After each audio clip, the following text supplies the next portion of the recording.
Hello, this is your famous author Mark coming to you live with another discussion.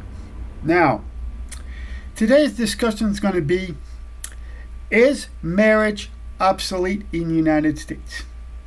Okay, and the reason I want to talk about this on my YouTube channel is because a couple years ago, I had a conversation with a good friend of mine. He's going to remain anonymous in this video because it's not important to know who he is and all that. We had a conversation, and he came up with, he told me, we talked about this, that, but he told me that, Mark, marriage today is obsolete in the United States. Well, to some degree, I do agree with him in this case, but to some degree, I also disagree with it because, in my opinion, there are a few places left in America where there are pockets in America, where in the United States, where you can find some decent girls for marriage and all that stuff. For example, you can go look for girls in the Native American reservations. You can. There are some good pockets in the state of Kentucky where you can get decent girls. For example, West Virginia, Texas. There are pockets of girls where you can still find decent women for marriage. Now, I do agree with my friend here, where he said that marriage in America today is obsolete. That is because the cost involved. Because you have, the bride's parents pay for the wedding, all that stuff. But then you got to pay for it. You got to pay for the prenuptial agreements. You got to pay all this stuff to actually protect yourself. To actually pay for the prenuptial agreements, the lawyers, all that stuff before you even get married. So there is some cost involved. Now, when my friend said that marriage is obsolete under those circumstances, yes, I would have to agree with him 100%. Now there are other options that you can do. If you want to have a family, if you want to get married, you can do that. Now, there are other countries where you can go to find a wife. You can get on the dating sites. You can get Russian girls. You can get Ukrainian girls. You can choose any of those girls. For example, from Poland, any girls from the Eastern Europe. However, there's a caveat to that one. See, those girls, unfortunately, think that in America dollars grow on trees, and it's kind of not their fault, because although those countries in Europe, in Eastern Europe, like Poland, Czech Republic, Russia, etc., did go through some democratic changes. However, because they are poor, of course, when they see, because in those countries, when they see a Western movie, when those girls see a Western movie, they think that all Americans live this way, and that's the only thing. Now you can also go to, and if you want a girl from Eastern Europe, by all means go take it. But here's what you should automatically do. Like if you meet a Russian girl or any of those girls from Eastern Europe, you cannot bring them here to the United States, because I don't know how to put this in a nice way without offending anybody, but I'm going to try to do my best. When you bring those girls from Eastern Europe, they're going to see all this, and then they'll be like, oh, I want this, I want, so sometimes they might be disappointed because that we saw this on, for example, they'll be like, oh, I seen this on a Hollywood movie, blah blah blah. It didn't do. So unfortunately, here's a negative aspect to this question.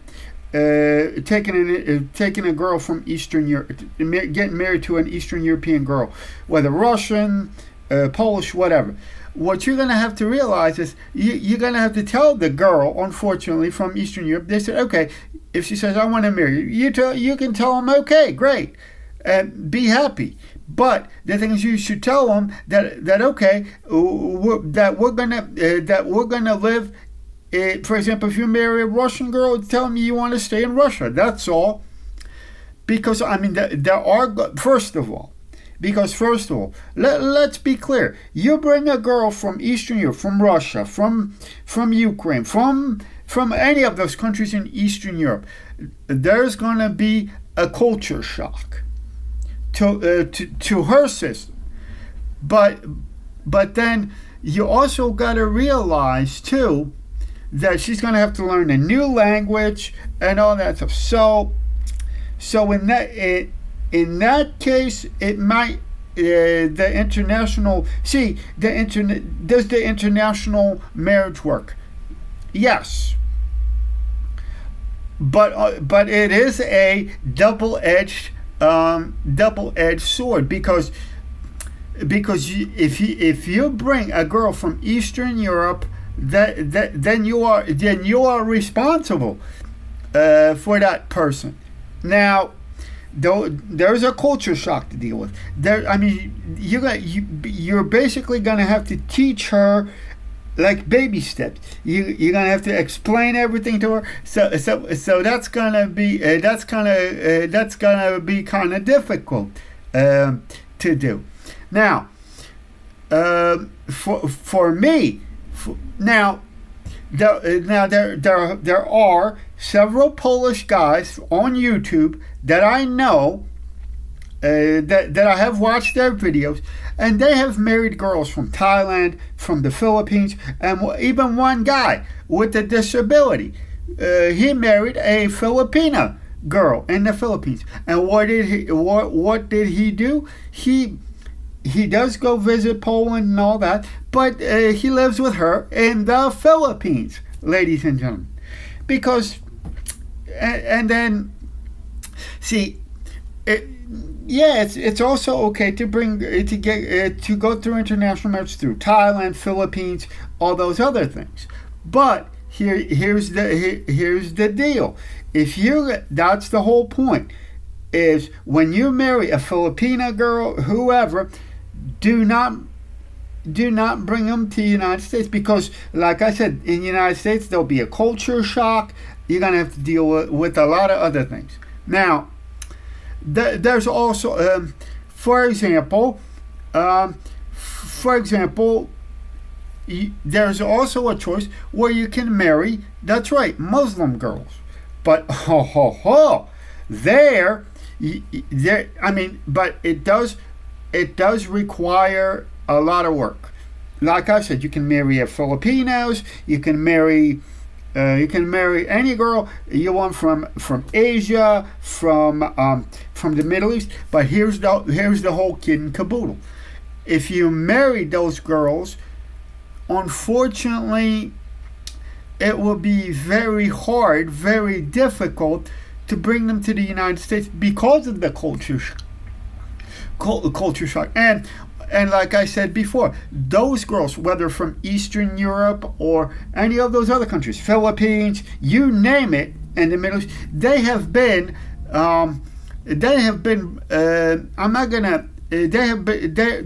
raised basically on television, and they see of course, in the Middle East, they watch American movies. They watch, for example, for example, let's take a movie like Baywatch, for example. You bring a girl, for example, from the Philippines, right, or even the Middle East. Let's assume that deal. You bring a girl that's been brought up on Baywatch and things like that. Then she first of all she get you fly her over here, and she's you bring her to your house, and she might be disappointed because she's been watching too much Baywatch, and that's how people pursue that America is, that for example that America is just like on Baywatch, or the other one 90210, for example, things like that, and that's where the culture shock shock sets in. Now, if you do marry those girls, in my opinion, it is better for you to just live there with them. I mean, or, ladies and gentlemen, you can actually tell them, say, look, this is what America is. America's not like Baywatch or 90210 or any of those other shows that you watch on TV. It's going to be a lot different, and let her make the choice. Now, me, for example, would I marry a girl from the Middle East, or a Filipina, or someone else? Filipina, girl from Thailand, a Muslim girl, absolutely, right off the bat, yes. But here's the deal. I would have to have a serious talk with a girl from the Philippines. I would have to meet the family, talk to the family, all that stuff, and the most important thing is that all men, before you even think about picking up girls from any country, even in America, even if you do that, before you even do that, you should have what you call a tight prenuptial agreement already lined up, signed, and all that stuff. Because sometimes, not all the time, but sometimes you might run into what we call scam girls. Like, they do a scam on you, that they leave you dry, all that stuff. So tell me what you think of this discussion, and if you like these kind of discussions, we can certainly get into a little bit more in depth if you like those things. So give it a thumbs up. Subscribe to my channel. And if you like it, even make a comment what you think of what I said. Maybe I said something wrong. I don't know. So I'm going to say goodbye for now, and I will see you in my next YouTube.